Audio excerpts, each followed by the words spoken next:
Hello friends, this is Pradeep Sharma here. आज हम लोग बात करने जा रहे हैं इनकम स्टेटमेंट के बारे में कि इनकम स्टेटमेंट क्या है और इसको किस तरीके से हम लोग समझते हैं। ठीक है, तो सारी चीज़ें हम लोग इस चीज़ के बारे में बात करेंगे, पूरी डिटेल में करेंगे। तो हम लोग चलो पहले समझ लेते हैं कुछ इसको कि इनकम स्टेटमेंट क्या है। जब भी हम किसी भी कंपनी का फाइनेंशियल स्टेटमेंट अगर हम लोग एनालाइज करने जाते हैं तो उसमें 3 मेन पार्ट होते हैं जिनको जानना बहुत ज़रूरी होता है, जैसे कि बैलेंस शीट हो गया, इनकम स्टेटमेंट हो गया, कैश फ्लो हो गया।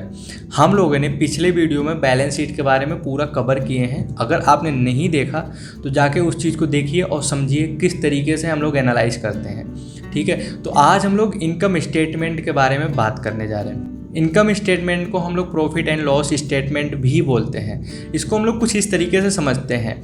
प्रॉफिट एंड लॉस स्टेटमेंट, जैसे कि कोई कंपनी होता है, अपना बिजनेस करता है तो उसमें प्रॉफिट और लॉस होता है, तो उसी चीज़ को अगर हम लोग पूरी डिटेल में उसको एनालाइज करते हैं तो उसे ही हम लोग इनकम स्टेटमेंट बोलते हैं। कंपनियां क्या करती हैं, क्वार्टरली अपना रिजल्ट शो करती हैं, मंथली शो करती हैं, एनुअल शो करती हैं।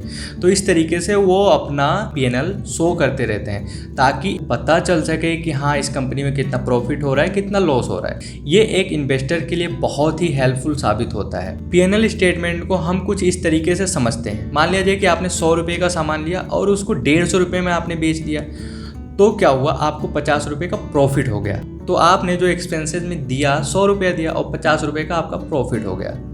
तो इसी चीज़ को हम लोग अगर इनकम स्टेटमेंट में सारे चीज़ों को हम लोग एनालाइज करते हैं, सारे चीज़ को हम लोग, सारे रेशियो को हम लोग लिखते हैं, जैसे टैक्स हो गया और भी सारे चीज़ें होंगे, तो ऑपरेटिंग एक्सपेंसेस हो गए, बहुत सारी चीज़ें होती हैं जिन चीज़ों को हम लोग लिखते हैं और उसको एनालाइज करते हैं। फिर उसके बाद जाके हम लोग का नेट प्रॉफिट आता है। तो चलो हम लोग इसे स्क्रीन पे समझने की कोशिश करते हैं, किस तरीके से समझते हैं और क्या क्या रेशियो आते हैं इसमें। तो चलिए हम लोग स्क्रीन पे चलते हैं।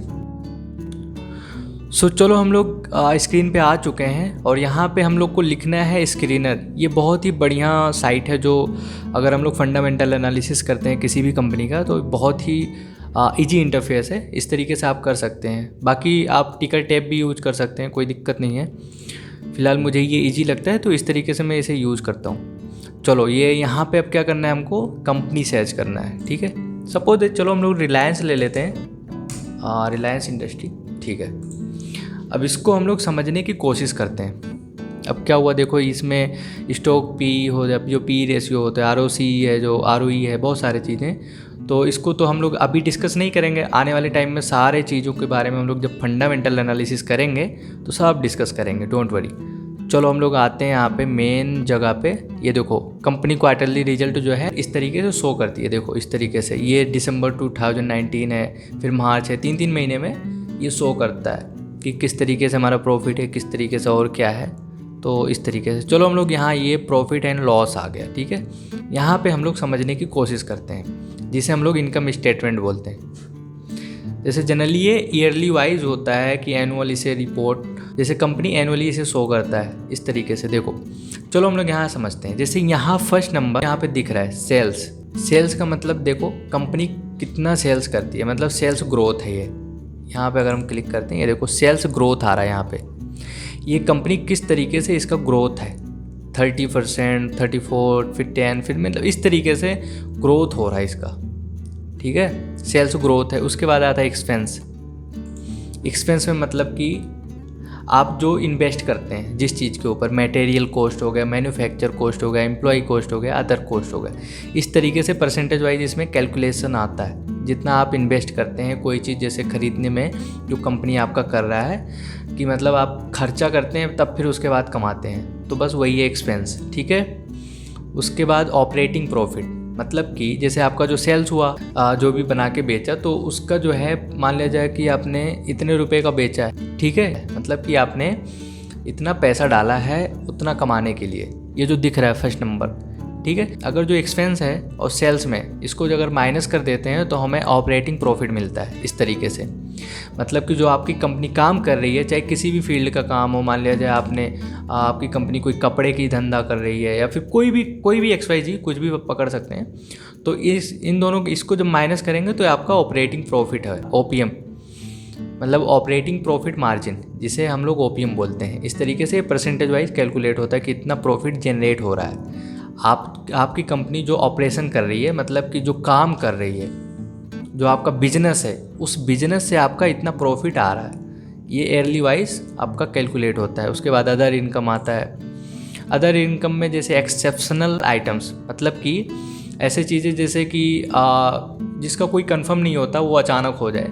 जैसे सपोज दैट भूकंप आ गया, अचानक आपके कंपनी में आग लग गया, अचानक कुछ भी हो सकता है, चोरी हो गया, तो इसको एक्सेप्शनल आइटम्स बोलते हैं। मतलब लॉस भी हो सकता है, कुछ अच्छी चीज़ें हुए तो आपका प्रॉफिट हो जाएगा।